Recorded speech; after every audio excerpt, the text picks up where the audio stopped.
I never wanted to get a degree. I wanted to study music, be a teacher of the music, and dance. My father and my mother, they say I'm worthless, I'm a waste of time, because I didn't become an accountant like all my siblings. Well, that's not what I want to do. And I'm gonna prove to them that I can do whatever I want because this is my life. Hey, my name's Sylvester. I live with my dad and his wife, and I have 3 siblings. They also live in my dad's house. Let me tell you a little bit about my family. Well, Dad is an auditor, Margaret is a midwife, and well, for some reason all my siblings are accountants. I'm trying just to learn how to fly, but I'm passionate about music and I have a dream of opening my very own dance studio. I guess all flowers have a season to bloom. It's very sad to say that my family thinks I'm ridiculous for even thinking that I can be something if I focus on music. We were a happy family, and one day, Mom learned that Dad was living a double life. She did not take it well, and she turned to alcohol as a mechanism for coping with the heartbreak. I was just 8 years of age, and Dad thought I was not safe with Mom as she was always high and neglected me a lot. She was denied my custody and had to face some years in prison because of drugs. I then moved in with Father and his other family. For some time, we were all treated equally until we went to high school, where we had to start finding ourselves, and my dad was always so proud of my siblings because they were doing great in school. On the other hand, I was busy writing songs and dancing in the shower. Dad would always call me to his room and tell me that it was time I grew up and focused on reality as time went by. My older sister went to college to study accounting, and Sonia followed as well. She said that Salome had always been her inspiration. When I graduated from high school, my dad forced me to study accounting. I didn't want to, and when I told him that I was passionate about music and that was all that I wanted to study, he would not listen to me because apparently I was living in my head. My brother enrolled in university for the very same course that my sisters enrolled in. I've had many disagreements and arguments with my father regarding my music on Focus. I went to university for about 3 months, and I dropped out as I was not keeping up with all the numbers and different ridiculous recordings on the books. My father was very disappointed in me, to say the least, and all my siblings made fun of me, and that was when Margaret started treating us differently. She said that I did not deserve to get attention because I was an absolute disgrace to the family. Well, the university was not all bad because in those 3 months of torture, I met an amazing person. She's the smartest person I've ever met, and she was also the youngest candidate in her class. She's an IT student, and we started going out a month after I dropped out of college, and even though she understood my reason for quitting college, well, she tried to persuade me to stay just to apparently secure a place for myself in the market, if I didn't go through with the music. I mean, it was a good idea, but I believed in myself too much to think that I would fail and give up. Father suggested that it would be best if I changed my surname to Mom's last name, as I am a disappointment. I could not understand what was so disgraceful about music. I took it to heart, and a month later I changed to my mom's last name. I asked my dad to buy me a keyboard and pay a tutor for me to take piano classes. He was so disappointed when I asked, and he did not hesitate to shut me up and tell me never to ask him for something related to music again. I was alone, and I had I had to start somewhere. And that's when I found a late-night job at a diner in order to save money to buy my own keyboard. After a few months of work, I was able to buy a second-hand keyboard, and when I took it home, my dad demanded that I take it out if I did not want him to break it into little pieces. I was heartbroken to see my father treat me like trash just because I was different from my siblings. I asked my boss if I could keep it at work. She agreed. She even suggested that I practice there and have little gigs to keep the customers entertained. I was excited about that start. I was able to find a tutor even though he was still a student at the College of Arts. I was able to learn how to play the keyboard very quickly. Okay, let's fast forward now. I'm now a keyboard tutor for different kids, and because I can't afford a place of my own, I do home calls. I'm also a dance teacher at a music school, in addition to my job at the diner. All credit goes to my boss, as she is so understanding and thoughtful. My girlfriend has also tried to help me here and there by creating advertisement flyers to distribute. Even though I only made a quarter of what my older sister gets as her salary, I love what I do. And I know that one day soon I'll reach the light at the end of my tunnel. My brother is now in his final year and he's so excited to graduate. Update number 1.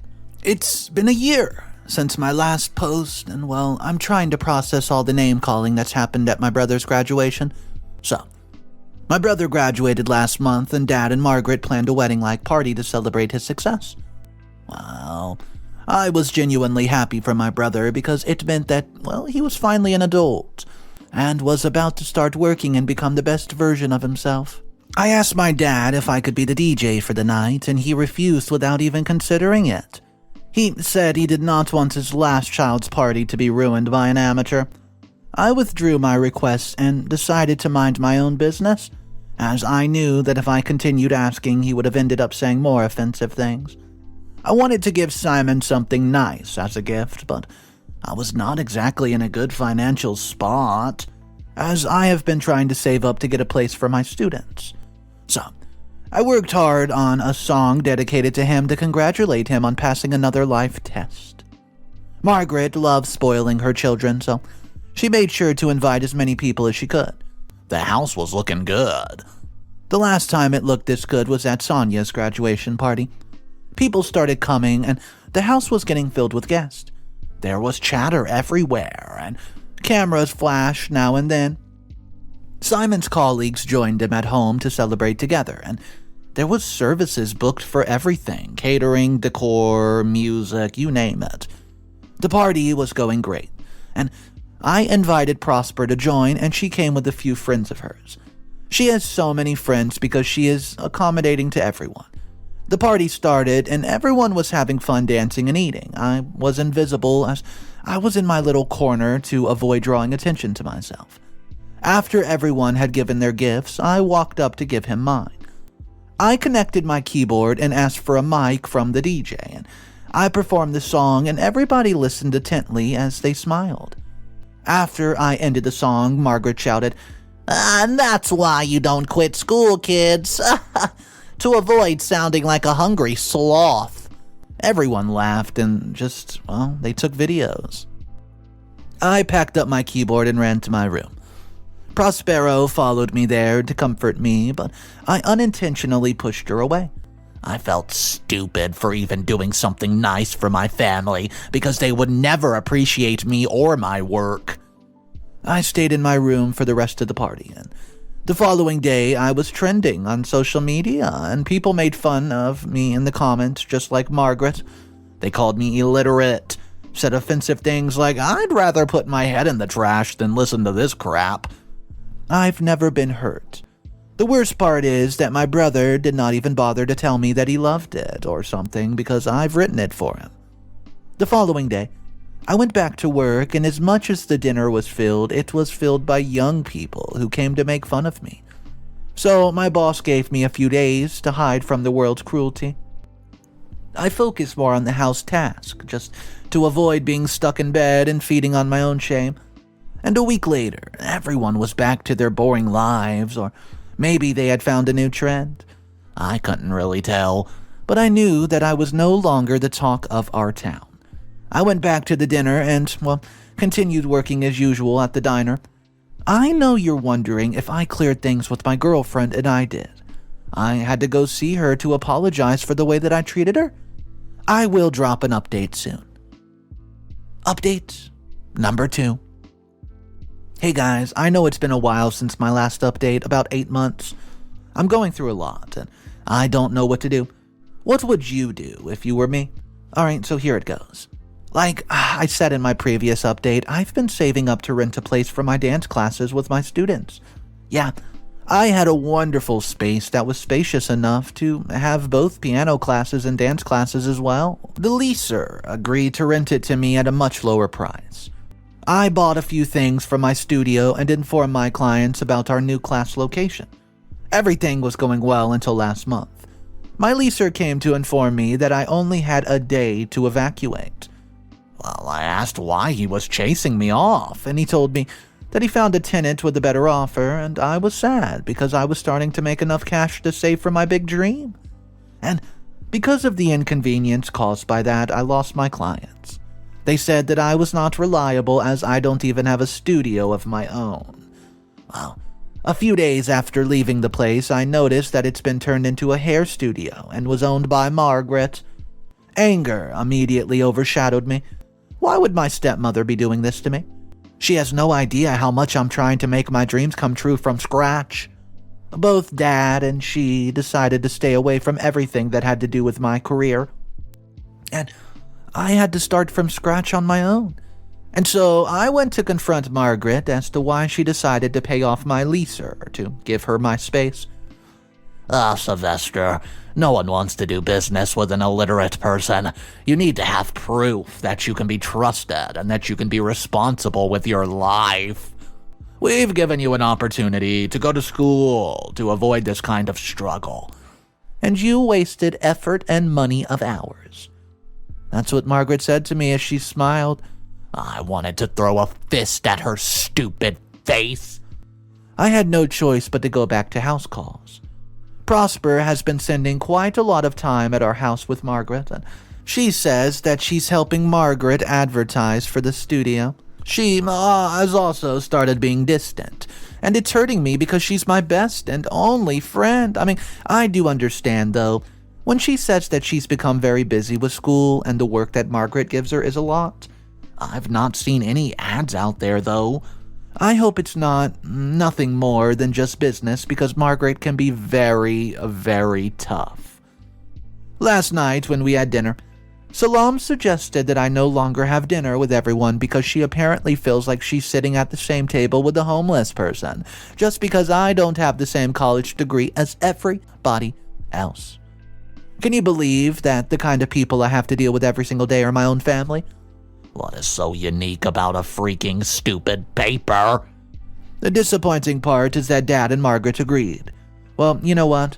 They can have their stupid dinners without me. I don't give a crap.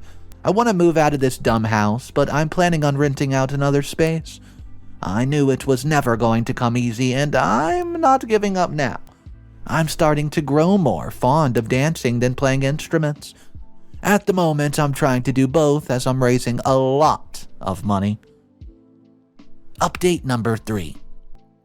Hey guys, another update for y'all. It's been a year and a half. I swear women are devils. About 3 months ago, Prosper broke up with me. I've been begging her to give me the reason why she thinks we're not a good match. I don't know, I felt special around her. I felt like she was why I pushed myself to the best of my ability. She kept telling me that she just needed her, quote, me time. What an excuse, right? I was drowning in my own sorrow as I tried to forget about her. I was doing a very bad job because I would think about her all the time. The hardest part was that she always came to our house because of her business with Margaret. It turned out that the business was not about advertising, because 2 weeks after we broke up, Simon announced that he was getting married. And guess who the bride was? Yes, it was Prosper. Like what the actual duck. When my brother announced that he was getting married, I was genuinely happy for him per usual. And we all tried to guess who the bride would be. Until he announced that he was getting married to my ex. My heart was shredded into minced meat, and I asked Proper, why would she do such a thing to me? She just shriveled and she tried to explain, I'm sorry, Sylvester. I needed someone who can promise and secure me a great future. You've been trying to go forward for so long, but you keep going back. I can't marry an illiterate man. Margaret smiled as Prosper made me feel bad about myself, and I could not stop myself from slapping her in the face. Shock covered the room before we broke into a physical fight with Simon. Dad stopped us and just demanded I leave. I went to my mom's place for about 2 weeks just to process and picture the future of my brother and my ex. I still can't believe that Prosper allowed herself to be intoxicated by Margaret. I just knew. Something was fishy with the way that she came to our house every day. I just did not imagine that she would get engaged to my brother after all the moments that we had and made so many memories. I'll never forgive her for breaking my heart like that. I'll never be involved with love of her again. And from that day on, I vowed to only focus on myself and my dreams, because people will always be people, and they'll always hurt you without sympathy.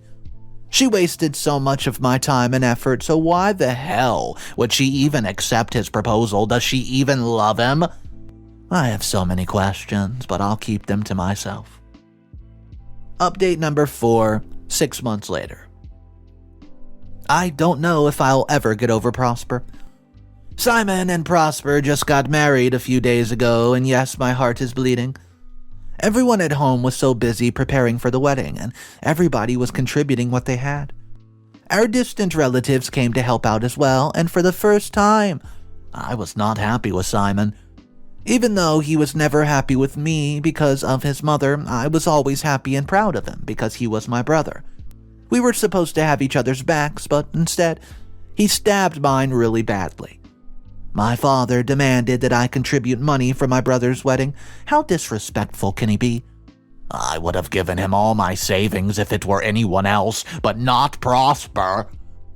Clearly, my family values nothing about me, and I know they have never been proud of me because I dropped out of college, but how can they agree to Simon's wedding? I kept my distance as the preparations were ongoing, and one day, Margaret approached me and asked me to perform at the wedding. I wanted to spit in her face because she was really happy at mocking me, and I wanted to wipe that smile from her filthy face. My first performance at home was a disaster because of her, and then she came to me and asked me to perform at the wedding. I could really knock some sense into her stupid mind. That was not the worst part, guys. My brother decided to make me his best man. What have I done to deserve this garbage family? After taking my girlfriend, you want me to be your best man? Without asking me, he even got an outfit for me. On the wedding day, Dad forced me to do my duty as a best man, and I could not stand at the altar and watch the love of my life get married to my brother. So I left. Chattering started in the church, and a woman even said, Uncivilized people. Did he even go to school? I could not handle the pain. So I went to knock myself out with a couple of strong drinks. Don't judge me, anyone would have done the same thing. After what happened, I deserve a break from the whole world. I need a bit of a recharge. And just to get back on my feet as the recent events left me completely broken. The following day, I woke up with a very, very bad headache. I decided it would be best if I moved in with Mom instead because I could not handle staying under the same roof as Prosper. I just want to throw up every time I see them together, so I packed my belongings and I left. Dad called me ungrateful, but I was not bothered by his words. Adulthood is a scam, and I wish I could just go back to being a child and worrying about nothing.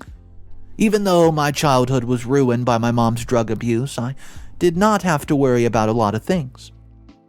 All I ever wanted was a normal life, but I guess I got the total opposite.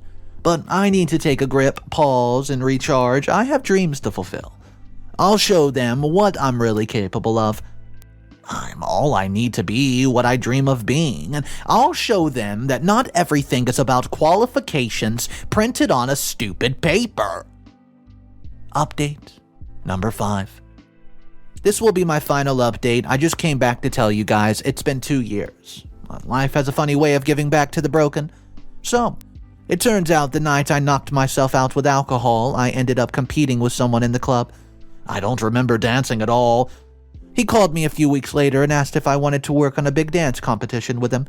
He had money. and all he needed was my input and to help find participants. We worked on the completion, and we got someone to stream it, and it was a hit. We've not only made money, but we've also gotten important people to invest in more dance challenges. I was overjoyed. I got clients overnight, and they wanted me to train them to get them ready for dance challenges. And with the amount of money I was making in addition to the sponsorship I got, I'm now the owner of one of the biggest dance academies in town. I also attend a 6-month course to obtain an award as a dance instructor. I'm qualified. How you like me now? And I have finally made it after all the struggles I've went through. I guess that they're right when they say good things don't come on a silver platter. I never thought that I would be so lucky to be here today. To be honest, there were times I almost gave up and thought I was just being a waiter at a local diner. But here I am, a well-furnished instructor. Guess who stopped by my academy? My ex. So apparently she's going through divorce. A bit of depression, and she came to apologize to me for hurting my feelings, and I'm not gonna lie, my heart skipped a beat. I loved her. I could tell from a distance that she was not okay, but I could not offer her a hug because it was going to take me a while to forgive her. I moved on because I wanted peace in my mind, but that does not mean that I forgave them. She was amused to see my academy in person. It put a smile on my face because I've recalled every letter of the words she told me about securing futures before she gets married to my brother. I was satisfied to see how amused she was, and I must say that I was feeding off of her marriage problems. That's why they say don't throw away a dime just to pick up a rock. I told her to leave, as she made me uncomfortable in my life, and I was used to not seeing her around, and I told her to keep the distance as I appreciate my space. Apart from Prosper, my dad has also been begging me to come back home. He said that he misses me. I know it's nothing more than a fat lie. He just wants somebody to boast about. He said that none of his other children have grown financially, and they're still where they were 4 years ago. I knew it. They thought a 9-to-5 job would set them free and make them rich. They chose their way, and I chose mine. They laughed at me and mocked me in any way they could, and look where I'm at now. Margaret has apparently been thinking that I've scammed someone, as I cannot get where I am without a college degree. I bumped into her at a shop and she called me a scammer. My response made her quiet. And that is why you should not mock people. Because nothing can be something tomorrow. I told her to remind her of what she said to me the day of my brother's graduation, and my siblings have been posting a lot of my pictures on social media to get my attention, but I choose to ignore them, just as they did me before. I strongly believe an eye for an eye, and now it's my turn to live. And that was the story of how I became who I am today. Thank you for keeping up. That's the final update. So I am so glad the story ended like this for OP. It could have been so much worse, but OP just put his head down and he said, you know what? I'm going to make this dream a reality. I don't care if I started from nothing, from scratch. The craziest part to me, though, is that his ex-girlfriend, she decides to leave him. But she doesn't just leave him and go away. She goes for his brother. And guys, the story gets so much crazier. Whenever she comes back after, well, the divorce between OP's brother and his ex, and she tries to get back into his life, but it doesn't stop there either. Not just his ex-girlfriend wanted back in his life, his father did too, because he realized how successful OP has become. Well, if I was in OP's position, I would completely cut every one of them off. Go ahead and take the life that I've built for myself and not allow these toxic people to enter back into his life. Let me know what your thoughts are, though. Maybe you would do something a little differently. Drop your comments downstairs. I hope you guys are having a fantastic day, and I hope you enjoyed this story. Let me know. Hit that subscribe button. I'll see you guys tomorrow, and remember, it's cool to be kind. See ya!